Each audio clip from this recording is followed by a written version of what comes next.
minha vida! Como é que vocês estão essa semana, gente? Bom, tô fazendo uma nova experiência, gravando aqui com tudo aberto, não sei se vai aparecer muito barulhinho aí no fundo, mas por conta da luz, lembra que a luz estava muito ruim nos vídeos anteriores. Vamos ver se assim vai funcionar, depois vocês me passam esse feedback, tá? Bom, essa semana a gente está fazendo a prova de proficiência do primeiro bimestre. Então, todos aqueles alunos que não conseguiram fazer avaliação, que tiveram alguma dificuldade, né? Ou aqueles que querem melhorar a sua nota, esse é o momento. Então, a gente vai relembrar, a gente vai fazer uma revisão rápida sobre os 3 capítulos que vão aparecer lá na provinha de vocês, que é o capítulo 1, 2 e 3, lá no início do ano. Então, vem comigo para poder a gente lembrar mesmo isso daí. Primeira coisa que a gente falou, lembra? É sobre a cadeia alimentar. Para isso, nós precisamos saber esses termos aqui, olha, dos seres vivos na forma de obtenção da sua energia. Produtores é a base da cadeia alimentar. Lembra? O nome já diz produtores. É porque produzem o seu próprio alimento. Eles conseguem produzir a sua própria matéria orgânica. Esses seres produtores, ou seja, capazes de produzir o seu próprio alimento, são chamados de autótrofos. O nome dessa forma de obtenção de energia é chamado de autotrofia, autótrofos, tá certo? Exemplos de seres autótrofos de produtores: algas, fitoplâncton, lembra do fitoplâncton? Que é pequenininho, são unicelulares lá nas águas também. As plantas, todos eles são produtores. Depois, consumidores. Consumidores já são aqueles que se alimentam de outros seres vivos, tá certo? Como eles se alimentam de outros seres vivos, não consegue produzir seu próprio alimento, ele come outros, são chamados de heterótrofos ou heterotróficos, tá? Dentro de consumidores, lembra, a gente tem consumidor primário, consumidor secundário, consumidor terciário. Consumidor primário é aquele que vai consumir diretamente a plantinha. Pois é, aqueles que consomem os produtores. Eles são, então, herbívoros. Ser herbívoro são esses seres que se alimentam de fontes, né? Fontes de alimentos de origem vegetal, que só se alimenta de vegetal, de alga, de planta, seja lá o que for. Consumidor secundário já pode ser um onívoro ou um carnívoro. Lembra que onívoro são aqueles que têm uma alimentação mais ampla, eles vão se alimentar tanto de origem animal quanto de origem vegetal, tá? Enquanto que carnívoros são aqueles que só têm um alimento baseado numa fonte animal, tá? Então, beleza. E consumidor terciário? Existe consumidor terciário também. Vai comer aquele que come o consumidor primário. Vai comer o consumidor secundário, no caso, né? Calma, que na cadeia alimentar que eu vou mostrar aqui vai ficar muito mais fácil da gente relembrar. E os decompositores, galera? Quem são os decompositores? Lembra, os fungos e as bactérias, o nome já diz decompositor. Decompõe a matéria orgânica, devolve ao solo aqueles nutrientes que são necessários para os seres produtores, que é a base, tá certo? Então, os decompositores são de suma importância. Eles precisam existir para devolver essa matéria orgânica, tá? Ó, ele devolve água, sais minerais ao ambiente. Muito importante na fertilidade e equilíbrio ambiental. Lembra que a gente falou isso em sala de aula, beleza? Aí olha aqui, ó, um exemplo de uma cadeia alimentar. Percurso feito pela matéria e energia nas relações alimentares. Então é quem come quem. Aquelas setinhas indicam quem come quem. Aqui o milho é um vegetal, então um produtor, beleza? Ele é o produtor. Esse ratinho que come o milho, então ele é consumidor primário. A cobrinha que come o rato, consumidor secundário. E a coruja que come a cobra, consumidor terciário. Lembra que nível trófico também, lembra dessa palavrinha? É a posição que cada um deles se encontra na cadeia alimentar.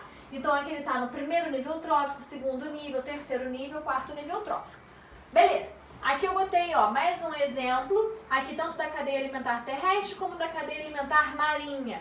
Olha a marinha, ó, fitoplâncton, que são os produtores e a base da cadeia. Depois tem o zooplâncton, então eles são consumidores primários. Depois vem aqui as sardinhas, né, consumidor secundário. Aqui o atum, consumidor terciário. E ainda tem a baleia orca, consumidor quaternário, beleza? Show! Agora uma coisa importante pra gente lembrar aqui também, minha cara tá próxima, né? Tá pertinho, deixa eu vir pra cá. Uma coisa pra gente lembrar. Bom, se a gente tira, pessoal, um desses elos na cadeia alimentar, ocorre o que a gente chama de um desequilíbrio ecológico, um desequilíbrio na cadeia.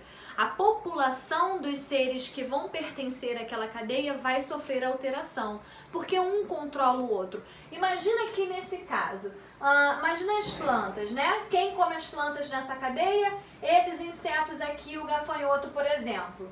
Imagina, se eu tiro as plantas dessa cadeia alimentar, o que vai acontecer com a população de gafanhoto? Vai aumentar ou vai diminuir? Vai diminuir, não é? Poxa vida, o gafanhoto não vai ter mais o seu alimento, não vai conseguir mais se alimentar, vão morrer de fome. Então vai diminuir a população desses gafanhotos. Se tem pouco gafanhoto, vai, por exemplo, ter condições de ter esse cara que come ele? Também não. Vai diminuir a população desse, que vai diminuir desse e por aí vai. Ah, mas aí o exemplo é só quando a gente tira os produtores? Não. Olha o que acontece quando a gente tira algum ser no meio da cadeia alimentar. Vou tirar esse aqui, ó. Caraca, preste atenção. Esse cara era quem predava os gafanhotos. Agora, se ele não existe mais, o que vai acontecer com a população de gafanhoto? Vai aumentar. Não tem mais quem coma ele, tá certo? Não tem mais predador. Então a população de gafanhoto vai aumentar pra caramba. Se tem predador aqui, se tem agora gafanhoto pra caramba, o que vai acontecer com a população dessas plantinhas? Vai diminuir, porque é muita gente comendo essas plantas, a população deles diminui. Tá vendo? Então ocorre sempre um desequilíbrio. Precisa prestar atenção nessa situação, tá, gente? Quando tira algum ser de uma cadeia alimentar, as populações vão sofrer alteração. Tá, beleza. Teia alimentar, lembrando o que é teia? São as cadeias alimentares interligadas. Os organismos podem ocupar diferentes níveis tróficos. Lembra que eu falei? Poxa, a gente não vive só comendo, sei lá, alface. Quando eu tô comendo alface, eu tô sendo consumidor primário. Mas eu posso comer também um pedaço de carne? Quando eu tô comendo um pedaço de carne, eu sou consumidora secundária. São níveis tróficos diferentes, tá certo? Teia alimentar é quando a gente fala de várias cadeias interligadas. Show? Outra coisa, gente, lembrar um pouquinho do processo de fotossíntese, que é uma obtenção de energia, né? A gente viu que são os seres autotróficos que fazem isso. A fotossíntese, lembra quem é que entra e quem é que sai? O que a plantinha faz? Ela vai capturar lá nas suas raízes água e sais minerais, levar para as suas folhas. Lá nas folhas vai captar o gás carbônico, a radiação solar e transformar isso em gás, oxigênio e glicose. Essa glicose é o alimento dessa planta. Esse que é o processo de fotossíntese, tá certo? É o que está ilustrado aqui. A fotossíntese, ela acontece na clorofila. Essa reação acontece na clorofila. Clorofila, pessoal, é o pigmento verde das plantas. Então, por isso que a gente fala que a fotossíntese acontece lá nas folhas. Numa árvore, a parte verde normalmente não é nas folhas? Então, lá é que está a clorofila, o pigmento verde, local onde vai se realizar a fotossíntese. Aí, beleza, produziu essa glicose. Essa glicose, ele vai precisar, é o alimento dele, tá certo? Ele precisa daquilo para ter energia. Quando produz glicose em excesso, coisa assim, ela usou, produziu glicose pra caramba, aí a planta foi lá e usou para ter energia, só que sobrou. Quando sobra glicose, as plantinhas, elas armazenam no seu corpo na forma de amido. Então, o saldo entre o que foi produzido e consumido é armazenado na forma de amido. O que foi consumido e produzido é a glicose que ele está se referindo, tá bom? Vamos lá, lembrando outras coisas. Os biomas! Agora a gente vai para o capítulo 2, sobre os biomas brasileiros. Lembra deles? Vamos relembrar eles aqui. Nós temos esses 6 biomas no Brasil. Lembra, olha, esse grandão que ocupa quase que na metade, né, do nosso Brasil é o bioma da Amazônia. Aqui na região mais central do Brasil está o Cerrado. A Mata Atlântica, lembra que a gente falou? Lá na região costeira, ó, vai desde lá do Nordeste até a região Sul. Caatinga, tá lá no Nordeste, tá lá em cima. Pampa, lembra, tá só na região do Rio Grande do Sul, nosso estado mais lá ao sul do país. E o Pantanal? Piquititinho também, tá só aqui entre Mato Grosso e Mato Grosso do Sul. Lembrou deles? Aqueles aqui, ó. Vamos lembrar um pouquinho de cada um deles de novo. Amazônia. Amazônia o quê? Primeira coisa que tu lembra? Floresta amazônica, não é? Maior floresta pluvial tropical do mundo. E ela está aqui no nosso país, aqui no Brasil. Local onde apresenta a maior biodiversidade. Que é biodiversidade, lembra? Variedade de espécies. A maior variedade de espécies está concentrada nesse nosso bioma. A floresta ela é composta pelos maiores rios do Brasil. Então a quantidade de água doce nesse bioma é muito grande. Tem uma rede fluvial muito, muito grande, beleza? Depois, a floresta... isso daí eu já falei. Vegetação diversificada. Será que se eu aparecer aqui ou se eu aparecer aqui, onde é que fica melhor, hein? Ai, produção não tem nenhuma produção hoje não, gente. Depois vocês me falam. Vegetação diversificada, muitas espécies de animais, alguns ameaçados de extinção. Então lá ó, tem uma diversidade grande de animais também. Porém, entretanto, todavia, nós vimos que muitos animais, em todos os biomas que a gente vai estudar, estão ameaçados de extinção, porque a gente está destruindo esses ambientes, esses ecossistemas cada vez mais. O desmatamento, as queimadas, isso vai matando os seres vivos daquela região, tá? Clima equatorial úmido, ou seja, chove bastante lá. Lembra por que isso também? Por que chove muito? Planta faz transpiração. A transpiração é liberação de vapor de água lá nas folhas. Se eu tenho muita planta, é muito vapor de água que está sendo liberado. Então, a formação de muitas nuvens. A pluviosidade, ou seja, a quantidade de chuvas é grande nesse bioma, nessa região. E o desmatamento pode influenciar. Lógico, se eu vou lá e tiro essa quantidade de planta, não vai ter mais essa liberação excessiva, né? Essa liberação grande de vapor de água. Vai se tornar um clima mais seco, entende? Quanto mais eu desmato, galera, mais eu torno aquele clima seco, porque eu não vou ter plantinha para ficar liberando vapor de água para a atmosfera, beleza? Continuando, Cerrado, segundo maior bioma, lembra dele lá?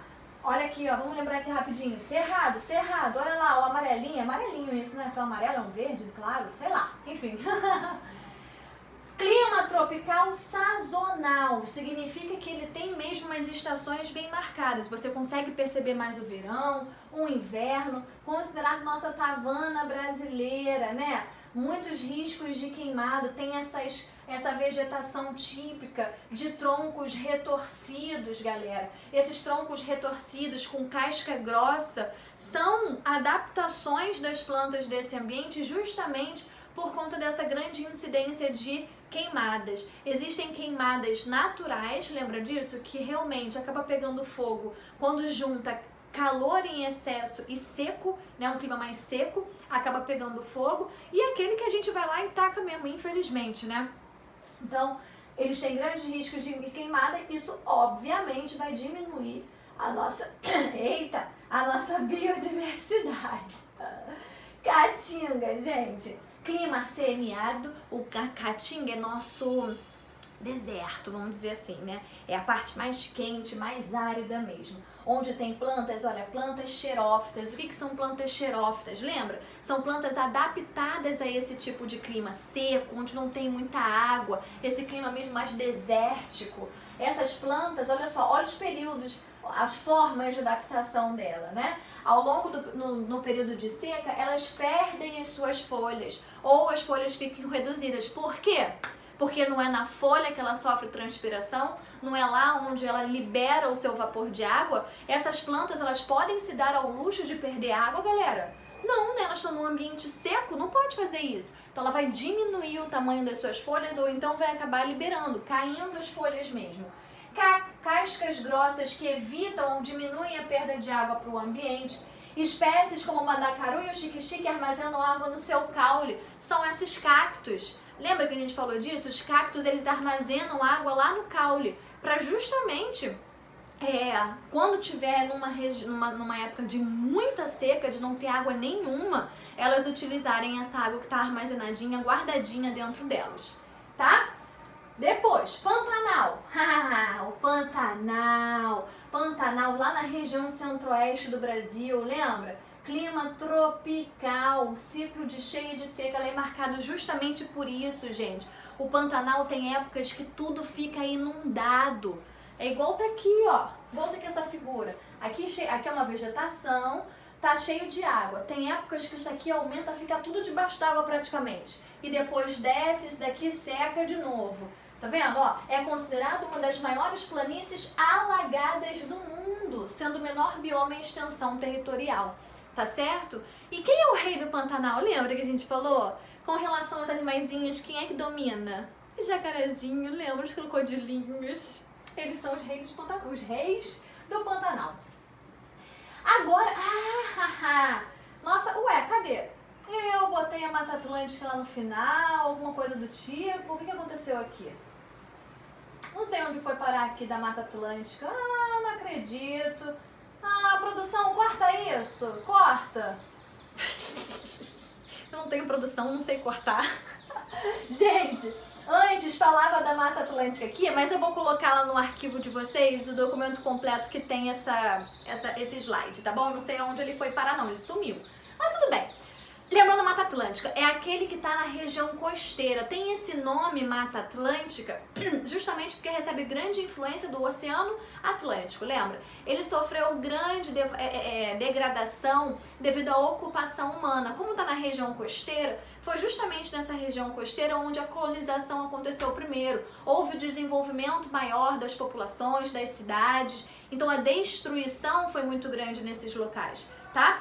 A Mata Atlântica tem, por exemplo, o tamanduá-bandeira, a onça pintada como os animais representantes desse país, ó, desse bioma, e sofre grande problema também com espécies em extinção. Por isso, a gente está degradando cada vez mais esse bioma. Muitas espécies são endêmicas dessa região. O que é espécie endêmica, lembra? Espécies que só vivem naquele local. Se eu destruo o habitat dela, ou o hábitat delas, estou destruindo a casinha delas, elas podem acabar morrendo, e se elas só são encontradas ali, a gente pode levar essa espécie à extinção.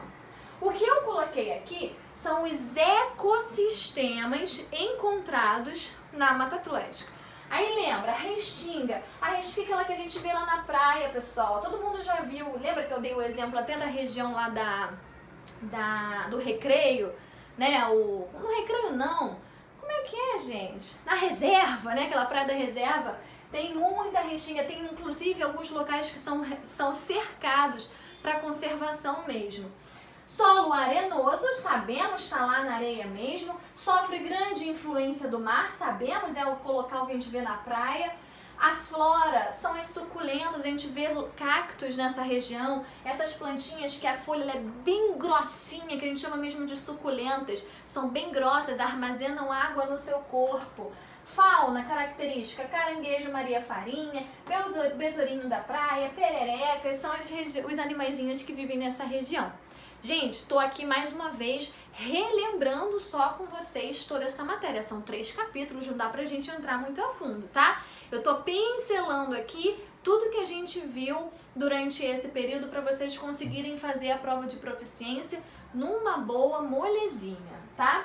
Outro ecossistema encontrado na Mata Atlântica, o manguezal. Cara, o manguezal, toda hora eu falo dele, da importância desse ecossistema, né? Ele é muito importante. Primeiro vamos às características. É aquela região que fica na transição de água doce e água salgada. Esse tipo de água, que é uma mistura da doce e a salgada, ou seja, ela não é nem tão doce, nem tão salgada. É chamada de água salobra. Aí que tá aqui, ó. São regiões de águas calmas, protegidas, não tem onda, não tem influência, por exemplo, de muito acesso das próprias pessoas. É uma região reservada. Cara, se é reservado, é ótimo para as espécies ficarem lá de animais, Muitos animais procuram esse ambiente para poder se alimentar, para poder criar os seus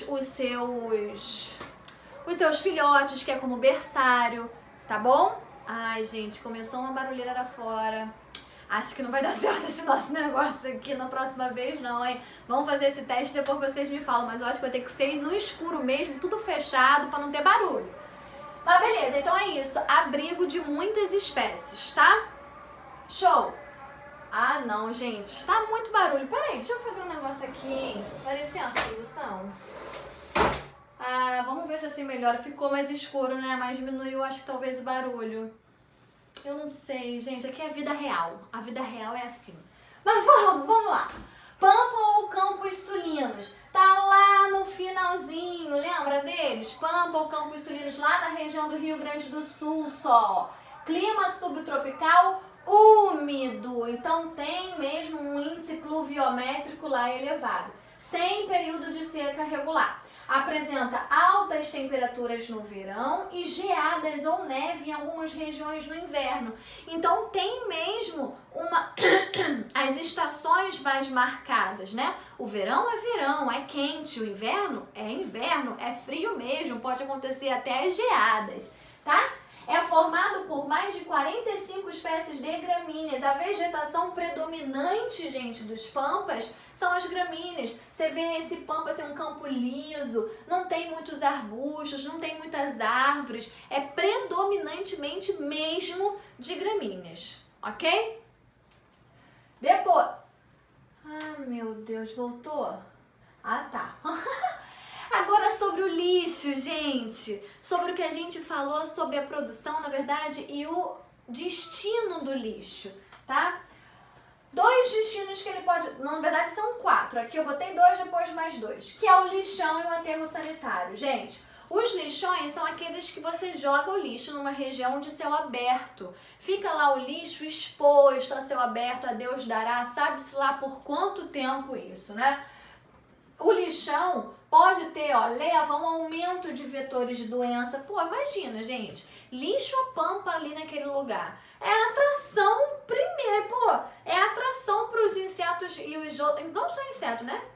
Vertebrados também, enfim, de animais que levam, que são vetores de doenças, tá certo? Aumento de micro-organismos, sim, um monte de material orgânico ali, um monte de lixo, de micro-organismos patogênicos, tá? Lembrando que patogênico é um organismo causador de doença. Morte de plantas, contaminação da água subterrânea, porque assim como o aterro, o lixão e o aterro produzem um líquido, galera, que é o chorume.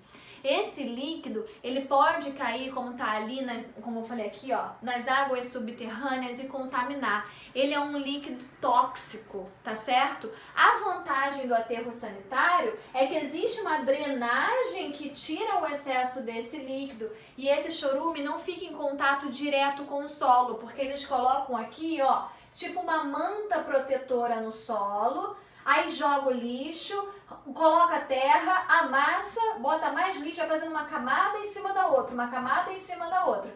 Isso é o aterro sanitário, tá? Também produz chorume, porém, ele não chega e ficar em contato direto com a água como acontece com o lixão. Existe essa capa protetora aqui no aterro sanitário, beleza? As outras 2 formas, incineração e compostagem. Compostagem nada mais é você pegar matéria orgânica, aquele lixo que você gerou de matéria orgânica, ou seja, sua mãe, seu pai, alguém tá lá na cozinha e aí descascou uma cebola, descascou a cenoura. Essa casca não é matéria orgânica? Não é alimento que vai jogar fora? Eles pegam esse alimento, esses restos de alimento e transformam isso em adubo, em adubo para as plantações. Eles vão sofrer a ação dos seres decompositores, que a gente já estudou, fungos, bactérias, que vai devolver nutrientes ao solo, formar esse solo fértil, que é o que a gente chama de adubo, tá bom? Incineração nada mais é do que queimar. Tu tacar fogo naquele lixo. Isso é incineração. Você diminui o volume do lixo, porém tem um problema, né? Que é combustão, a liberação de gás carbônico na atmosfera, tá? Depois, gente, as outras ameaças aos ecossistemas que a gente viu, desmatamento. O que é o desmatamento? Remoção da vegetação de determinado local. Cara, quando eu vou lá e desmato, retiro a vegetação, falamos já sobre isso. Primeiro que eu vou diminuir a biodiversidade. Óbvio, tô retirando espécies daquele local. Tô retirando hábitats de animais daquele local, que eles vão acabar morrendo. Então a minha biodiversidade vai ser muito menor.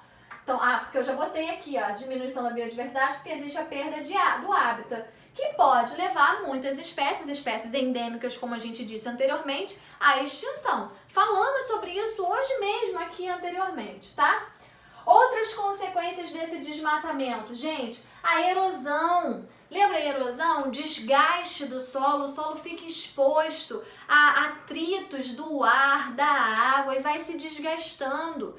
Esse desgaste pode levar à desertificação, gente. Desertificação é quando o solo ele não tem mais condição nenhuma de ter planta ali, por exemplo.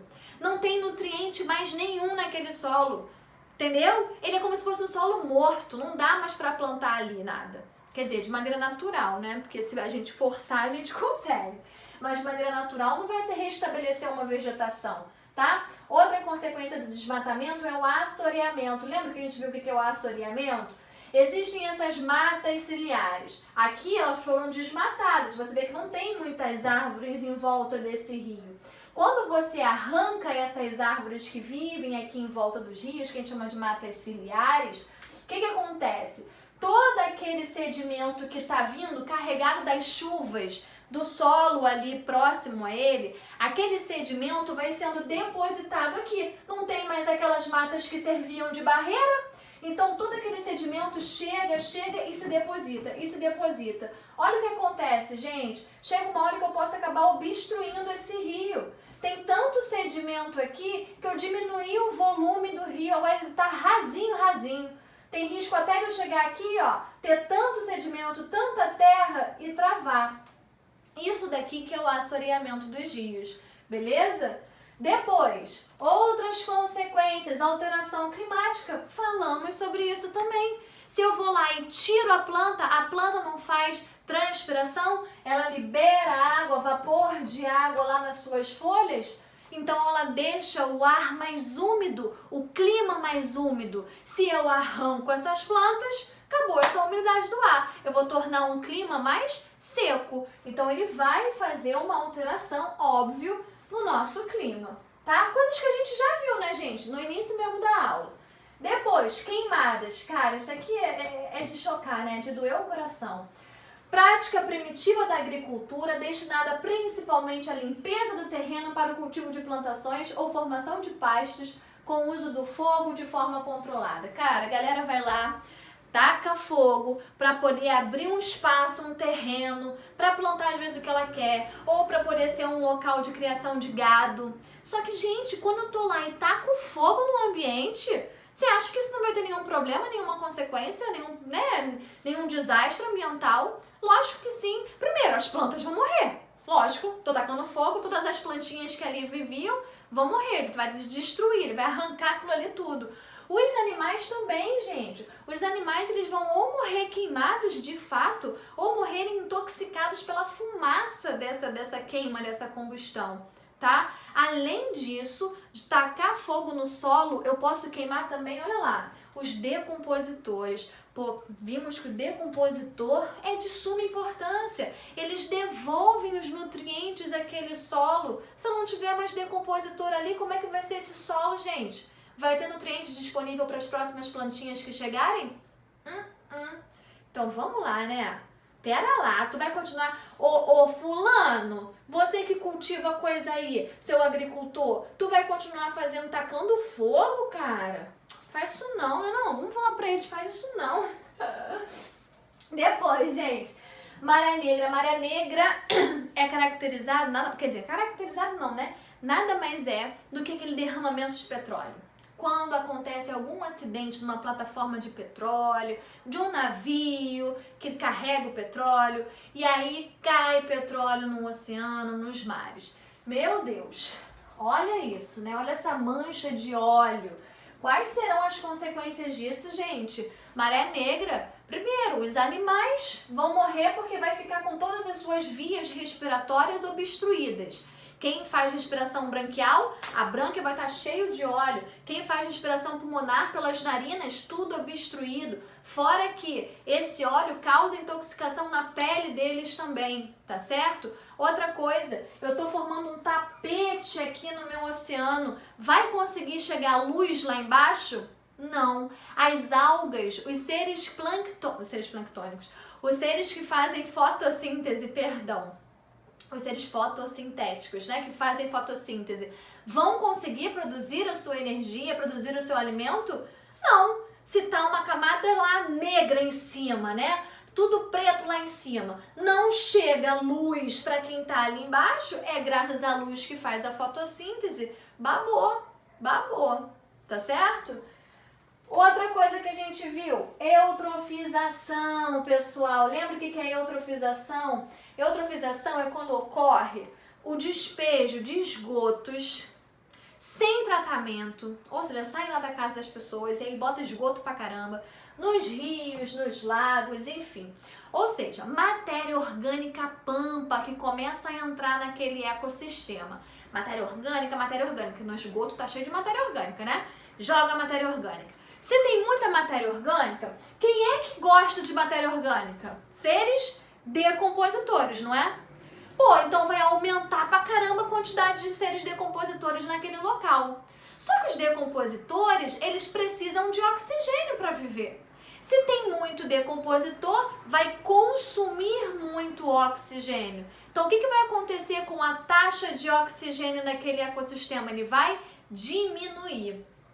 Outra coisa, se tem agora muito nutriente, tem os decompositores decompondo essa matéria orgânica, então dando nutrientes àquele local, quem é que gosta de nutrientes? Não são os seres da base da cadeia, os produtores, as algas? As algas vão amar isso. Caraca, tem comida pra caramba pra gente. Por isso que eu tô aqui, ó. Oba, comida! Multiplicação excessiva de alga. Vai ter um boom muito grande de alga, vai formar aquele tapete verde. Isso aqui, olha, gente, que a gente vê, ó, isso é uma água totalmente eutrofizada. Formou esse tapete verde, proliferação de algas. Aí, gente, é aquilo. Pô, tô cheio de matéria orgânica, proliferação de alga, formou um tapete, agora esse tapete também não deixa a luz solar chegar nas camadas mais embaixo, então os seres que fazem fotossíntese que está embaixo desse tapete, tadinho, vão morrer, não vai conseguir mais produzir sua energia também. E o que estava acontecendo com a taxa de oxigênio não estava lá embaixo? Todos os outros seres vivos, os outros animais que dependem de oxigênio vão... Aqui, falta de oxigênio, vão morrer, tá certo? Então, lembra disso aí da eutrofização. Ai, acabou, nem lembrava.